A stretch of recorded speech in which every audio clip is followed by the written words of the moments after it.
हिंद मित्रों, आपको बताया गया था कुछ दिन पहले YouTube चैनल के माध्यम से कि झारखंड अधिविद्य परिषद रांची की ओर से जेटेट की परीक्षा का नोटिफिकेशन शीघ्र ही प्रकाशित होने वाला है। आपके मध्य में उपस्थित है, आपके समक्ष जेटेट का नोटिफिकेशन शीघ्र ही वेबसाइट पर भी प्रकाशित कर दी जाएगी। आप सभी फॉर्म भर सकते हैं। इसके लिए भारत के नागरिक अप्लाई कर सकते हैं जेटेट के लिए।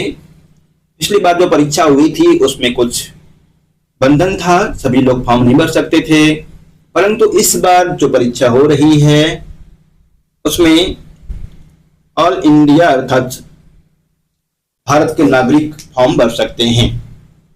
आइए कुछ विशेष जानकारी प्राप्त करते हैं। क्या क्या विशेष हो सकता है, इसमें क्या क्या विशेष है। शिक्षक पात्रता परीक्षा 2024 के आयोजन के संबंध में आवश्यक सूचना। आपको विदित हो कि झारखंड में जेटेट की परीक्षा 7-8 साल के बाद लिया जा रहा है। उम्र की सीमा में तो छूट दिया ही है। इसके अलावा भारत का नागरिक हो और आपराधिक मामला ना हो, शैक्षणिक एवं प्रशैक्षणिक योग्यताएं क्या क्या होनी चाहिए। प्राथमिक स्तर के लिए अर्थात 1 to 5 एवं उच्च प्राथमिक कक्षा 6 to 8 के लिए अर्हता क्या है। 1 to 5 12वीं पास होना चाहिए और बीटीसी या डीएलएड किए हुए होना चाहिए। बीटीसी हो या डीएलएड हो, बीटी कहते हैं कई जगह पे, अनेक नामों से जाना जाता है, डीएलएड, बीटी इत्यादि होना चाहिए 1 to 5 के लिए, तभी आप फॉर्म भरने के योग्य हैं। 6 to 8 के लिए बीए कंप्लीट हो, बीए बीएससी मतलब ग्रेजुएशन, उसके साथ में ही आपका या तो डीएलएड हो, बीए के बाद में ध्यान रखिए, मतलब ग्रेजुएशन के बाद आपका डीएलएड कंप्लीट होना चाहिए या बीएड हो, ग्रेजुएशन प्लस बीएड। बीएड तो ग्रेजुएशन के बाद ही होता है, परंतु डीएलएड 12वीं के बाद भी करते हैं। यहाँ पे बाध्यता है 6 to 8 के टीचर बनने के लिए, 6 to 8 के परीक्षा में भागीदार बनने के लिए ग्रेजुएशन के बाद आपका बीएड अथवा डीएलएड हो, तभी आप 6 to 8 में टीचर बन सकते हैं। आगे, अभ्यर्थी झारखंड शिक्षक पात्रता परीक्षा के लिए आवेदन करने के पूर्व कुछ नियम है। विज्ञापन प्रकाशित होने के दिन न्यूनतम अर्हता धारित करना अनिवार्य होगा। इसमें कहा गया है कि मान लीजिए आप बीएड कर रहे हैं, बीएड की परीक्षा दे दिए हैं और आपका रिजल्ट अब तक प्रकाशित नहीं हुआ है, कई जगह पे ऐसे होता है, तो अभी आप फॉर्म भर सकते हैं, परीक्षा भी दे सकते हैं, परंतु आपका मार्कशीट तब तक नहीं मिलेगा आपको जब तक कि आपको रिजल्ट ना मिल जाए। आप जब तक परिणाम नहीं दे देंगे जेट वेबसाइट पे, झारखंड अधिविद्य परिषद की वेबसाइट पे, या फिर वहां जाके जमा करना होगा, जमा करने के बाद ही आपको रिजल्ट दिया जाएगा। हाँ, इसमें यह भी कहा गया है कि रिजल्ट प्रकाशित होने से पूर्व आपका परिणाम आ जाना चाहिए, और ये सिर्फ प्रशिक्षण के योग्यता से संबंधित, प्रशिक्षण की योग्यता से संबंध में ही छूट है। यदि किसी छात्री का 12वीं कंप्लीट नहीं है तो उसमें कोई छूट नहीं है, किसी छात्री का बीए कंप्लीट नहीं है, बीएससी कंप्लीट नहीं है तो उसमें कोई छूट नहीं है। ये सिर्फ ध्यान रखें, प्रशिक्षण की योग्यता में, ट्रेनिंग की योग्यता के लिए छूट है, इसका लाभ ले सकते हैं। ऐसे अभ्यर्थी जिन्हें शिक्षक पात्रता परीक्षा में भाग लेने की अनुमति प्रदान की गई हो से तात्पर्य नहीं होगा कि उनकी अर्हता निर्धारित योग्यता के अनुरूप सत्यापित है। यदि आप जेटेट की परीक्षा दे देते हैं, पास भी हो जाते हैं और किसी कारण से आपका रिजल्ट, ट्रेनिंग का रिजल्ट नहीं आता है, तो आप उत्तीर्ण नहीं माने जाएंगे।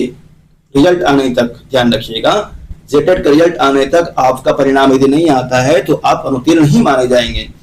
झारखंड शिक्षक पात्रता परीक्षा में शामिल होने हेतु न्यूनतम एवं अधिकतम आयु सीमा का निर्धारण अधिसूचना संख्या कुछ छूट दिया गया है, उसे नोटिफिकेशन आ जाएगा अच्छी तरह से, तब देख लेंगे। शिक्षक पात्रता परीक्षा जांच परीक्षा का स्वरूप निम्नवत होगा। ये 7 साल का छूट है, इसमें विशेष और देख लेंगे क्या हो सकता है। शिक्षक पात्रता परीक्षा जांच परीक्षा का स्वरूप निम्नवत होगा। 2 तरह की परीक्षाएं हैं, 1 to 5 और 6 to 8 जेटेट। 1 to 5 और 6 to 8 जिस तरह से सीटेट की परीक्षा होती है उसी तरह से जेटेट की परीक्षा हो रही है। 1 to 5 के लिए परीक्षा का स्तर क्वेश्चन लेवल 12वीं के एनसीईआरटी बुक, सीबीएसई बुक अथवा जेसीईआरटी बुक से संबंधित होगा 1 to 5 के लिए। और 6 to 8 के लिए झारखंड के विश्वविद्यालयों में जो भी पाठ्यक्रम हैं उसके आधार पर 6 to 8 के लिए परीक्षा ली जाएगी। की तैयारी अच्छी तरह से कीजिए। प्राथमिक कक्षा के लिए 2.5 घंटा का समय दिया जाएगा आपको। उच्च प्राथमिक स्तर के लिए 6 to 8 के लिए भी 2.5 घंटा का समय दिया जाएगा। दिव्यांग के लिए 30 मिनट एक्स्ट्रा दिया जाता है। परिषद की आधिकारिक वेबसाइट पर शीघ्र ही नोटिफिकेशन जारी हो जाएगी। आप सभी तैयारी करने में भिड़ जाइए। और कई सालों के बाद ये परीक्षा आ रही है। ये आचार्य की जो परीक्षा हुई है उसमें जिन्होंने फॉर्म भरा है, जिसका जेटेट नहीं था, उनके लिए अनिवार्य है, और जो नए अभ्यर्थी हैं उनके लिए है।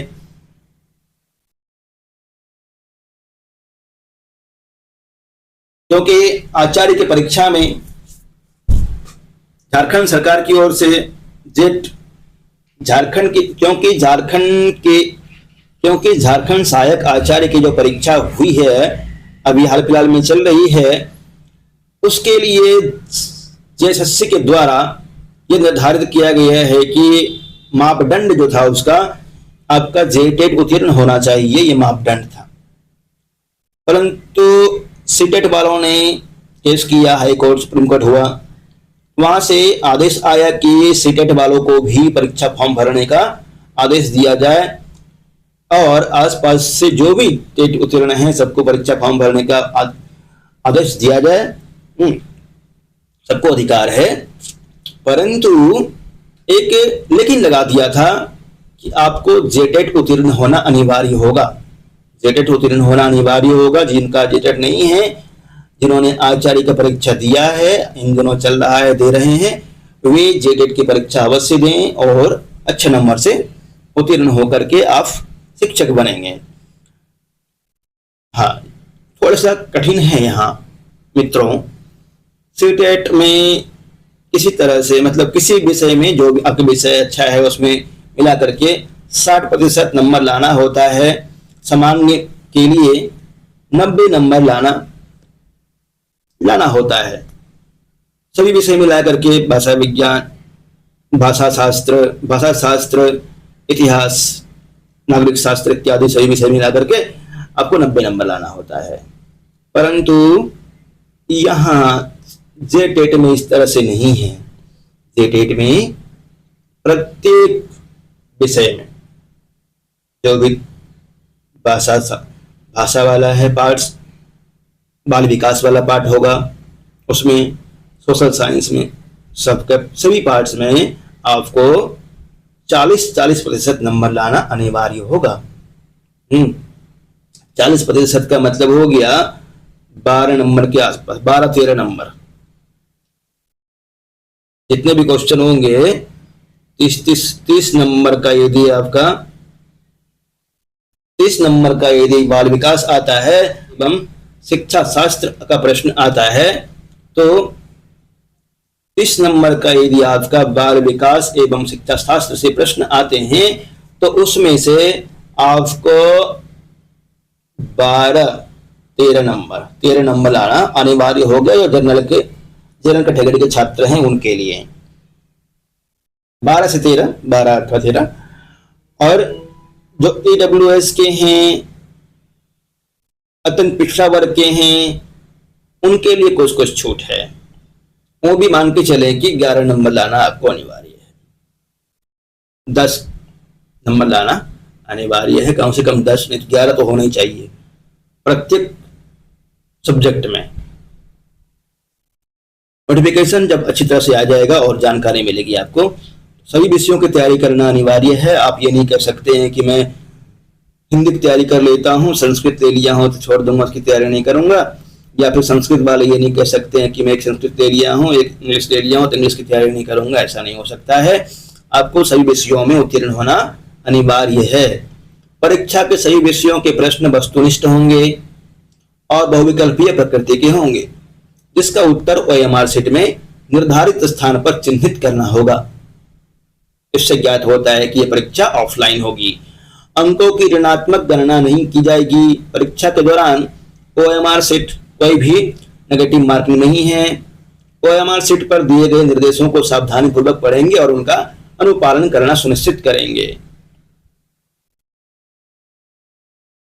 सामान्य जाति के लिए कक्षा 1 to 5 के लिए 1300 रुपए फीस है। सामान्य जाति के लिए 6 to 8 के लिए 1300 रुपए और दोनों भरते हैं तो 1500 रुपए। वाह जी वाह, क्या शानदार अवसर है। दोनों यदि कोई व्यक्ति भरता है, जिनका डीएलएड किया, जो साथी डीएलएड किए हैं वो दोनों भरेंगे तो उनके लिए 1500 रुपए फीस, और एक ही भरते हैं, एक ही फॉर्म भरते हैं वो 6 to 8 या 1 to 5 तो 1300 रुपया फीस है। अनुसूचित जाति के लिए 700 रुपया है। 6 to 8 भरते हैं तो 700 रुपया और दोनों भरते हैं तो सिर्फ 800 रुपया है सुविधा। अनुसूचित जनजाति वो एक फॉर्म भरते हैं 700 रुपया, दो फॉर्म भरते हैं, यदि दोनों फॉर्म भरते हैं तो 800 रुपया मात्र। और सभी के लिए छूट नहीं है, सिर्फ अनुसूचित जाति और अनुसूचित जनजाति एवं आदिम जनजाति के लिए छूट है।